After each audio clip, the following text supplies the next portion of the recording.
नमस्कार विद्यार्थी मित्रों, मैं आपको पहले चैप्टर का तीसरा क्वेश्चन आपके सामने लेकर आया हूँ और अपना तीसरा जो क्वेश्चन है वो है अर्थशास्त्र संबंधित बातें व्यक्त करने के लिए सामान्य प्रजा तथा निष्णातों के लिए आकृति एवं आलेख का क्या महत्व है, समझाइए। ये 2 मार्क्स का क्वेश्चन है।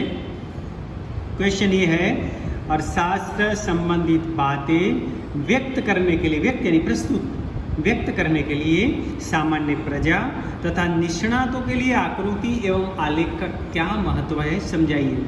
अब यहाँ पर बात करेंगे प्रस्तावना। प्रस्तावना का मतलब ये होता है कि कोई भी क्वेश्चन की शुरुआत होती है तो उसका एक जो सामान्य समझ होती है, एक सामान्य प्रकार का यानी जानकारी होती है, उसको अपने प्रस्तावना के तौर पे कहते हैं। तो ये अपनी प्रस्तावना अर्थशास्त्र में वास्तविक जीवन को घटने वाली विविध आर्थिक घटनाओं का ज्ञान दिया जाता है। अर्थशास्त्र में वास्तविक जीवन में घटने वाली, वास्तविक जीवन का मतलब है कि भाई रोज कितनी भाववृद्धि होती है, जनसंख्या कितनी बढ़ती है, गरीबी कितनी बढ़ती है, बेरोजगारी कितनी बढ़ रही है, ऐसी विविध आर्थिक घटनाओं को, आर्थिक घटनाओं का मतलब क्या है, जो घटनाएं पैसों से जुड़ी होती है, ऐसी घटनाओं को आर्थिक घटनाएं कही जाती है। ऐसी आर्थिक घटनाओं की जानकारी आपको अर्थशास्त्र से मिलती है।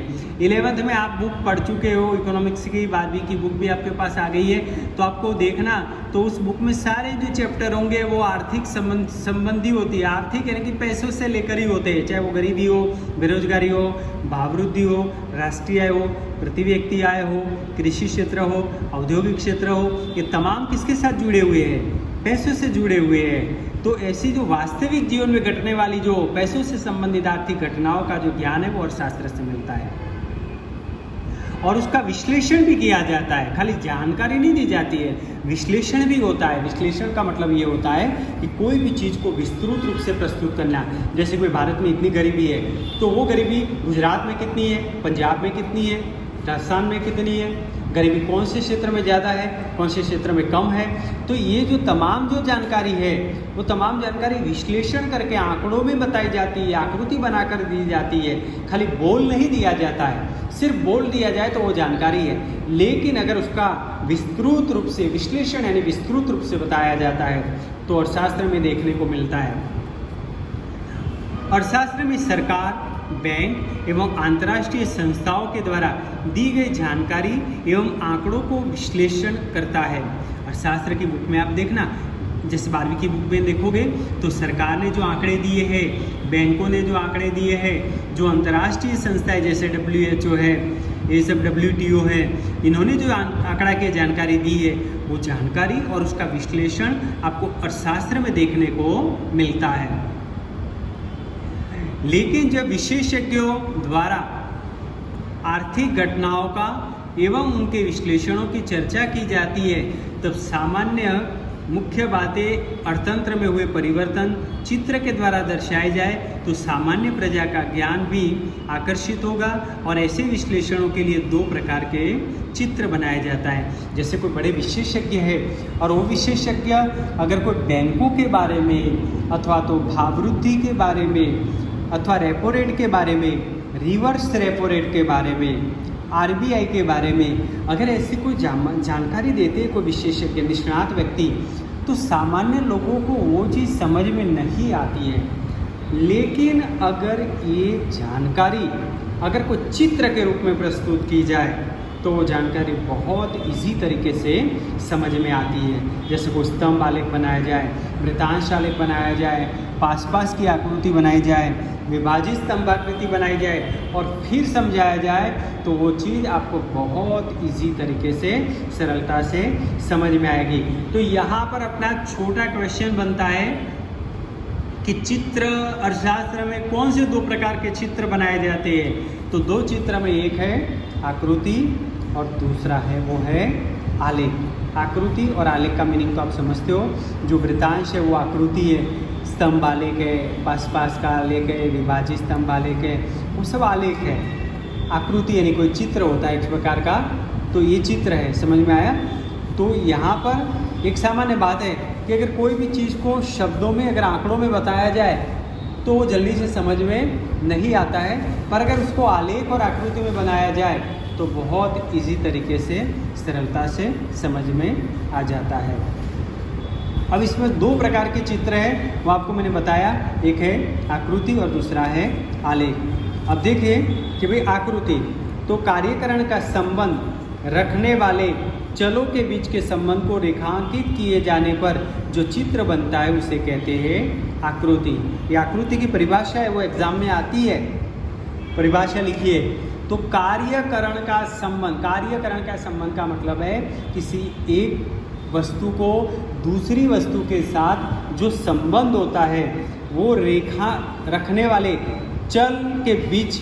चल और अचल का मतलब क्या होता है, जैसे अपने आलेख बनाते हैं तो जैसे गरीबी बढ़ती है, बेरोजगारी बढ़ती है, भाववृत्ति बढ़ती है। जैसे 11th में आप पढ़ चुके हो कि मांग के नियम में आकृति बनाते थे तो कीमत खड़ी रेखा पर अपने लिखते थे, 5, 10, 15, 20, 25, तो ये चल पद कहे जाते हैं। और नीचे अपने जैसे कि मांग, इतनी मांग थी, पहले 100 किलोग्राम थी, फिर 200 किलोग्राम थी, फिर 300 किलोग्राम थी, फिर 400 किलोग्राम थी, वो अगर आप दर्शाते हो तो वो क्या है, वो अचल पद है, स्थिर पद है। और वो जो कीमत में परिवर्तन होता है वो क्या है, चल पद है। तो ये कार्यकरण का संबंध है। तो कार्यकरण का संबंध रखने वाले चलों के बीच के संबंध को रेखांकित किए जाने पर जो चित्र बनता है उसे आकृति कहते हैं। आया समझ में? अपने मांग की आकृति बनाते थे तो अगर आपको याद हो तो 5 रुपये की कीमत पे 10 किलोग्राम मांग थी, 10 रुपये कीमत हुई तो मांग हो गई 8 रुपया, घट के 15 रुपया हो गई तो हो गई 6 किलोग्राम हो गई। तो जिससे अपने क्या करते थे, ऐसे रेखाएं जोड़ते थे, अगर आपको मालूम हो तो ऐसे रेखाओं को अपने जोड़ते रहते थे और फिर अपनी वो आकृति ऐसे बनती थी। तो एक पॉइंट को दूसरे पॉइंट से अपने जोड़ा तो इसका क्या एक दूसरे के साथ संबंध है।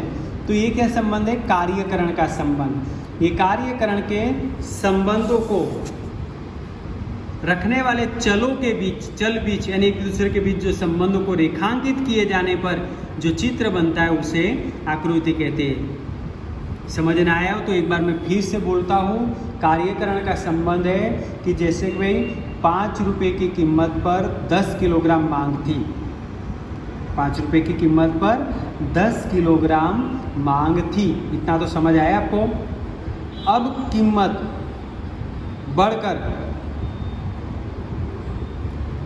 कीमत बढ़कर मान लीजिए कि 4 रुपये हुई या 6 रुपये हुई, तो मांग बढ़ती है या घटती है।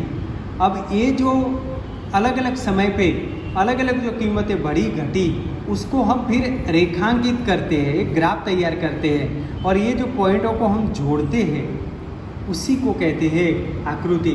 तो कार्यकरण का संबंध रखने वाले चलों के बीच के संबंधों को रेखांकित किए जाने पर जो चित्र बनता है उसे कहते हैं आकृति। ये परिभाषा बहुत ही मोस्ट है और आपको याद रखनी है किसी भी तरह से। अब अपने आलेख की परिभाषा की बात करेंगे। तो आलेख की परिभाषा है अस्पष्ट, जो जानकारी स्पष्ट ना हो, संख्या की जानकारी के लिए संख्या की मदद से स्पष्टता करके बनाए गए चित्र को आलेख कहते हैं। देखो आकृति में जो जानकारी होती है वो स्पष्ट होती है, लेकिन आलेख में जो जानकारी होती है वो स्पष्ट नहीं होती है, वो हमें स्पष्ट करनी पड़ती है। वो चाहे संख्या की मदद से करनी पड़ती है, आप यानी उसको सूत्र में गिनती करके बनाओ या कैलसी के द्वारा, या मोबाइल में अगर कैलकुलेटर हो तो उसमें गिनती करके, कंप्यूटर की मदद से आप आंकड़ा की मदद लेकर आप उसे स्पष्ट करना पड़ता है। और वो स्पष्ट करने पर जो चित्र बनता है उसे कहते हैं आलेख।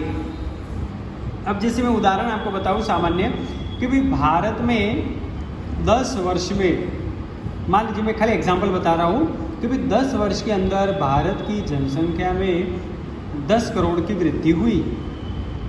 अब आपको ग्राफ बनाना हो तो कैसे बनाओगे भाई? अब 10 करोड़ के थोड़े ग्राफ में तो 10 करोड़ कैसे लिखोगे तुम? स्तंभ आलेख बना रहे हो तो 10 करोड़ कैसे लिखते जाओगे? तो फिर अपने को क्या करना पड़ता है, ये जानकारी तो अस्पष्ट है, तो वो जानकारी को हमको क्या करना पड़ता है कि इसको स्पष्ट करने के लिए हमें उसको परसेंटेज में ले जाना पड़ता है, और परसेंटेज में अगर वो जानकारी ले जाओगे तो 100 के अंदर से आ जाएगी। अब 100 के अंदर ले जाओगे तो फिर आपका जो ग्राफ बनाने का काम इजी हो जाएगा। जैसे फिर आप जानकारी लिखोगे तो खड़ी रेखा पर 10, 20, 30, 40, 50, 60, 70, 80, 90 और 100। तो ये क्या किया आपने, स्पष्ट किया ना। अब जैसा उदाहरण के तौर पर मैं दूसरा उदाहरण आपको बताऊँ। अब आप ऐसा बोलो कि सर मेरे 800 मार्क्स है, तो उसमें मुझे कुछ समझ में आएगा? आपने अस्पष्ट जानकारी बताई, लेकिन 800 है, 1000 में से 800 आपके आए हैं, बराबर। अब आपको 1000 में से 800 आए हैं, यानी टोटल 10 सब्जेक्ट हुए, 10 सब्जेक्ट हुए, तो 800 बटे 10 कर दो, तो कितना हुआ? 80% हुआ। तो ये बात एकदम क्लियर हो गई ना। तो अगर आप बताते हो तो सामने वाला व्यक्ति सरलता से समझ सकता है। तो जब इतना याद रखना कि अगर स्पष्ट जानकारी हो तो क्या बनाया जाता है, ये विकल्प याद रखना। स्पष्ट जानकारी के लिए आकृति बनाई जाती है, और अस्पष्ट जानकारी हो तब क्या बनाया जाता है? आलेख बनाया जाता है। तो आलेख की परिभाषा बोलता हूँ, अस्पष्ट सांख्यिकीय जानकारी के लिए सांख्यिकीय मदद से स्पष्टता करके बनाए गए चित्र को आलेख कहते हैं। तो ये छोटा सा 2 नंबर का क्वेश्चन था, और क्वेश्चन अपना क्या था?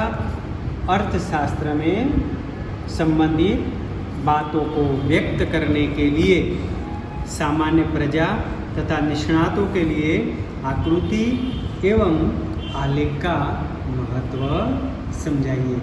आगे बात समझ में? तो अपना यहाँ पर तीसरा क्वेश्चन भी कंप्लीट हो गया। धन्यवाद। चौथे क्वेश्चन के साथ में फिर से आपके सामने आ जाऊँगा।